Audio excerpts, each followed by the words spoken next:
ገብርኤል ገብርኤል በሉ ታማኝ ነው ሁሌ በቃሉ ያወጣል ከነበልባሉ ያድናል ከነበልባሉ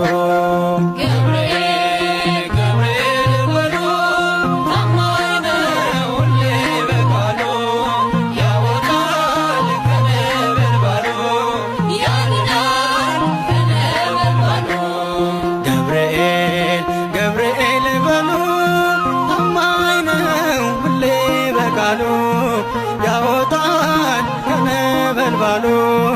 ያድናል ከነበልባሉ